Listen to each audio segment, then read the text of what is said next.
Good morning, dear students. Welcome to the online classes of Career Academy School, पेटमार। कक्षा 12 English की class continue जारी है। Last class में हमने राइटिंग बेस के इनफॉर्मल इनविटेशन के एक्सेप्टिंग वाले भाग का रिप्लाई देना देखा था। आज की इस ऑनलाइन क्लास में हम इनफॉर्मल रिप्लाई के डिक्लाइन वाले भाग का रिप्लाई, इनफॉर्मल इनविटेशन में डिक्लाइन वाले भाग का रिप्लाई कैसे देते हैं। अगर परीक्षा में क्वेश्चन आ जाए कि हमें इनविटेशन को डिक्लाइन करना है, डिक्लाइन का मतलब ये हुआ कि आपको किसी ने इनविटेशन दिया और आप किसी कारणवश उस सेरेमनी में, उस फंक्शन में, उस पार्टी में शामिल नहीं हो सकते हो, इसलिए आपको रिप्लाई देना है कि मैं उस फंक्शन में या उस पार्टी में नहीं आ सकता हूं। वो कहलाएगा अपना डिक्लाइन वाला रिप्लाई। अब देखो क्वेश्चन किस प्रकार से आएगा, तो ध्यान बोर्ड की तरफ। फॉर एग्जाम्पल जैसे क्वेश्चन है कि your friend Kamalkant has invited you for a grand reception of his brother's wedding on 20 June 2020 at 7 p.m. onwards at Hotel Panihari, Delhi. You are Mr. Vijay Jain, B17, Vikash Nagar, Agra. Write an informal reply. Write an informal reply declining the invitation. Question में ये clear दिख रहा है हमें कि साफ साफ ये बताया गया है कि हमें इनफॉर्मल रिप्लाई लिखना है और इसे डिक्लाइन करना है, एक्सेप्ट नहीं करना है। क्या करना है? डिक्लाइन करना है। तो अगर आपने कल की वीडियो देखी है, कल की क्लास की वीडियो देखी है, तो आपको पता होगा कि डिक्लाइनिंग करने का मैंने फॉर्मेट बताया था, किस प्रकार से डिक्लाइनिंग का फॉर्मेट होता है। वही कि जो इनविटेशन, सबसे पहला काम हम क्या करेंगे कि जो इनविटेशन दे रहा है और इनविटेशन पाने वाला इनविटेशन देने वाले को क्या देगा? धन्यवाद देगा। धन्यवाद वाला मैटर आपको पूरा लिखना है विद टोटल डिस्क्रिप्शन के साथ। डिस्क्रिप्शन में मैंने आपको ये भी बताया था कि फंक्शन का टाइम भी आपको मेंशन करना है, फंक्शन का वेन्यू भी मेंशन करना है और डेट वगैरह जो भी है वो सब मेंशन आपको थैंक्स देते समय करनी है। सेकंड चीज क्या रहेगी? सेकंड चीज मैंने आपको बताया था कि express regret for your inability to attend this function, कि आप उस फंक्शन को अटेंड नहीं कर पा रहे हो तो आपको अपना रिग्रेट माने दुख बताना है एंड गिव सॉलिड रीजन, और साथ में आपको क्या देना है? एक रीजन भी बताना है। फिर मैंने ये भी आपके सामने क्लियर किया था कि अगर क्वेश्चन में ऑलरेडी रीजन दिया हुआ है, ऑलरेडी रीजन पहले से दिया हुआ, तो आपको कोई नया रीजन मेंशन नहीं करना, आपको वही रीजन मेंशन करना है जो आपके बोर्ड एग्जाम के पेपर में दिया जाएगा। तो देखो जैसे ये क्वेश्चन को समझें, यहां पर केवल यही लिखा हुआ है कि right an informal reply declining the invitation, कि इस रिप्लाई को डिक्लाइन करना है पर इसमें कहीं भी कारण दिया हुआ नहीं है। ऐसी स्थिति में जब प्रश्न में कोई भी क्लियर रीजन दिया हुआ नहीं हो तो रीजन आपको मन से बनाना है। तो जब आप इनविटेशन लिखोगे तो रिप्लाई दोगे, तो मैंने आपको कल वाली क्लास में बताया था कि informal reply just like an informal letter, informal reply just like an informal letter. जिस प्रकार से इनफॉर्मल लेटर लिखा जाएगा ठीक उसी प्रकार से आपको इनफॉर्मल रिप्लाई इनविटेशन का लिखना है, चाहे वो एक्सेप्टिंग हो चाहे वो डिक्लाइन हो। देखो कैसे लिखें। First of all draw a box, draw rectangle box. आपको एक रेक्टेंगल बॉक्स बनाना है, ठीक है। सबसे पहला काम क्या था कि बॉक्स के अंदर हमें क्या लिखना है, तो बॉक्स के अंदर आएगा सेंडर्स एड्रेस। क्या लिखोगे? Sender's address. जो इनविटेशन का रिप्लाई दे रहा है उसका एड्रेस आ जाएगा। क्वेश्चन के अकॉर्डिंग टू क्वेश्चन के यू आर मिस्टर विजय जैन, आप मिस्टर विजय जैन हो, मतलब इनविटेशन को प्राप्त करने वाला कौन है? मिस्टर विजय जैन। और मिस्टर विजय जैन का यहाँ पर इस क्वेश्चन में एड्रेस भी दिया हुआ है। एड्रेस क्या दिया हुआ है? B17, हाउस नंबर B17, फिर क्या आया? विकास नगर, आगरा। तो ये चीज सबसे पहले लिखी जाएगी इस प्रकार से, B17, फिर नीचे वाली लाइन में आ जाएगा विकास नगर और सिटी का नाम आ जाएगा आगरा। ठीक है। जब एड्रेस कंप्लीट हो जाए तब आ जाएगी डेट। डेट का फॉर्मेट मैंने आपको बता दिया था। डेट का फॉर्मेट रहेगा MMDDYY और आगे DATE वर्ड आपको नहीं लिखना है, डायरेक्ट आपको डेट लिखनी है। सपोज जैसे हम आज की डेट लिखते हैं, एक लाइन ब्रेक करनी है, एक लाइन आपको क्या करनी है? ब्रेक करनी है। और हम जैसे डेट लिखे, जैसे आज की डेट लिखी मैंने मई 03,2020। यही डेट का फॉर्मेट, चाहे आप लेटर वाला क्वेश्चन सॉल्व करोगे, चाहे आप नोटिस वाला क्वेश्चन सॉल्व करोगे, चाहे आप इनविटेशन वाला क्वेश्चन सॉल्व करोगे, डेट का फॉर्मेट ये रखना। इसके बाद तीसरी चीज मैंने बताई थी आपको लास्ट वाली क्लास में कि फॉर्मेट के अकॉर्डिंग क्या आएगा? सैल्यूटेशन। तो सैल्यूटेशन हम यहां पर करते हैं डियर से। आप चाहो तो डियर फ्रेंड कमलकांत या डियर कमलकांत या ऑनली डियर कुछ भी लिख सकते हो। तो जैसे हमने लिखा डियर। अब इसके बाद अपना मेन पार्ट, जो चौथा पार्ट अपना है कम्युनिकेशन। चौथा पार्ट अपना क्या रहेगा? कम्युनिकेशन। इसमें ध्यान देने की बात है। फर्स्ट, सेकंड, थर्ड तक तो ठीक था। कम्युनिकेशन में 2-3 पॉइंट मिलेंगे। 2-3 पॉइंटों से अपना कम्युनिकेशन कंप्लीट होगा। पहला पॉइंट क्या? कम्युनिकेशन में आप क्या दोगे? थैंक्स दोगे आगे वाले को। सेकंड चीज क्या आ जाएगी? आपको रीजन बताना है, गिव रीजन। एंड थर्ड चीज आ जाएगी आपको डिक्लाइन वाले भाग में क्या देना है? गुड विशेष। इन 3 चीजों का खास तौर से ध्यान रखना है। ये तीनों बिंदु मिलकर अपना कम्युनिकेशन का पैराग्राफ तैयार होगा। तो देखो हम तैयार करते हैं कम्युनिकेशन वाले पार्ट को कैसे। And use first and second person pronoun in and informal reply.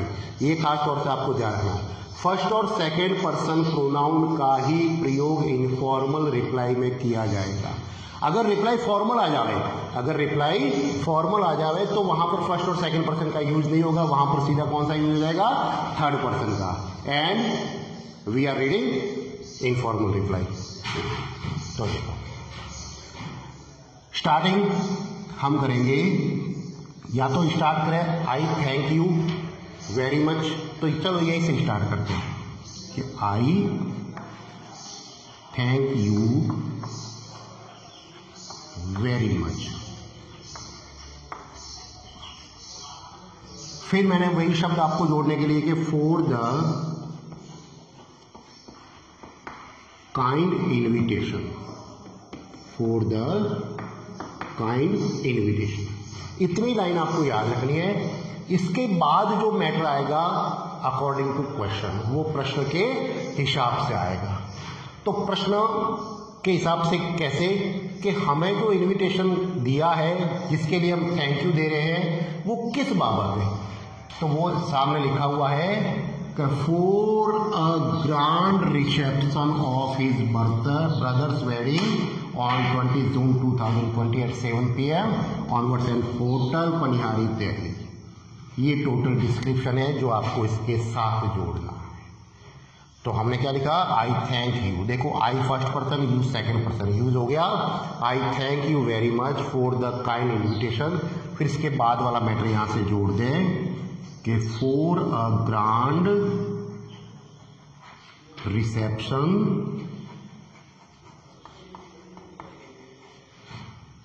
Of, अब यहां आया his, it is third person pronoun, change into second person pronoun.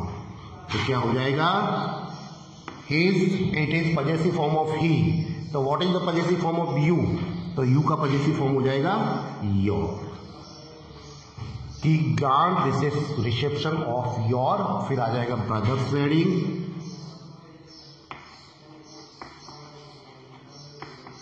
Brothers wedding on या बोर्ड ऑन,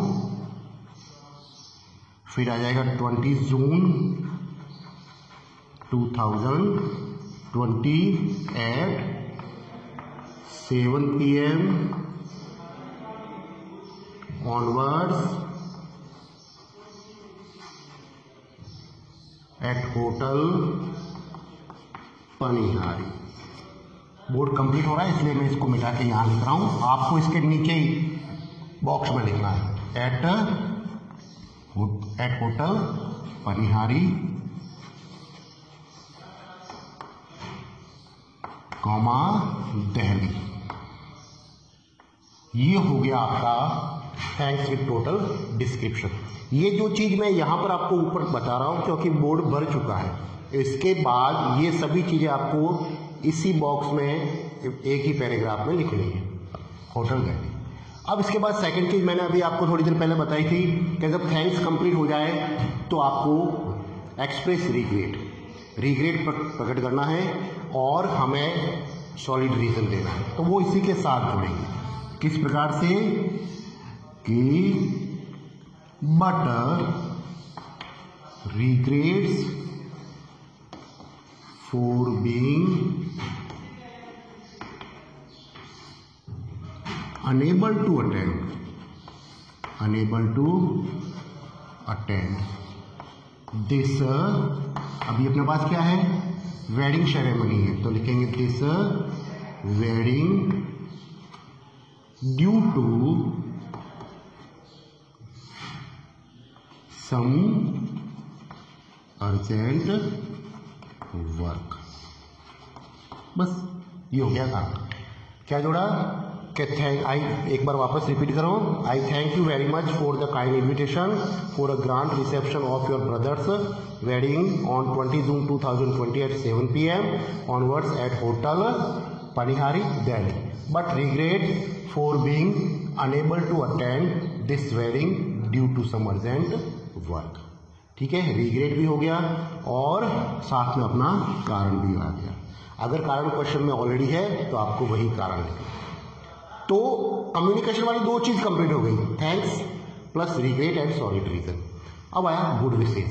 गुड विशेष वाली line को paragraph change करके लिखना है, good विशेष वाली लाइन को पैराग्राफ चेंज करके। तो हम लिखेंगे फर्स्ट पर्सन का और सेकंड पर्सन का यूज करते हुए कि I wish every success for this, क्या चीज है, wedding. I wish every success for this wedding. ये हो गए आपके शुभकामना। It is the matter of communication, ये आपका कम्युनिकेशन का मैटर है। ये मैटर आपको डिक्लाइन वाले भाग में लिखना है। इस प्रकार से चाहे कोई भी एग्जाम्पल आवे आपको अकॉर्डिंग टू क्वेश्चन मैटर तैयार करना है। अब इसके बाद जब ये चीजें हो जाएगी फिर हम इनविटेशन के इस रिप्लाई को एंड करेंगे। एंड करते समय आपको एक लाइन ब्रेक करनी है। लाइन ब्रेक करने के बाद आपको लगाना है योर्स। योर्स लिखने के बाद नाम आ जाएगा। क्वेश्चन में अगर नाम है तो नाम लिखना है, नहीं है तो उस स्थिति में आप अपना नाम भी लिख सकते हैं।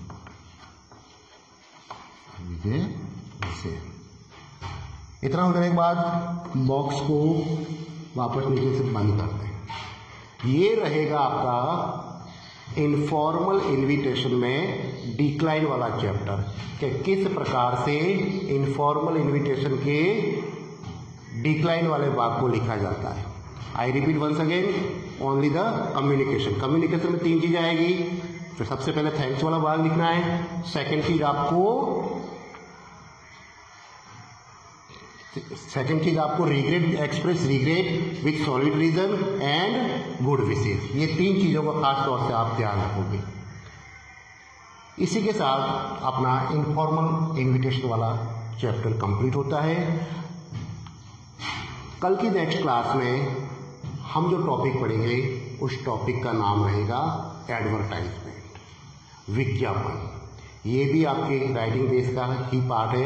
एडवर्टाइजमेंट क्या होता है, किस प्रकार से बनता है, कितने कितने प्रकार के एडवर्टाइजमेंट होते हैं, हमारी सिलेबस में कौन कौन से एडवर्टाइजमेंट आएंगे, वो रहेगा अपनी कल की क्लास का टॉपिक। Thank you.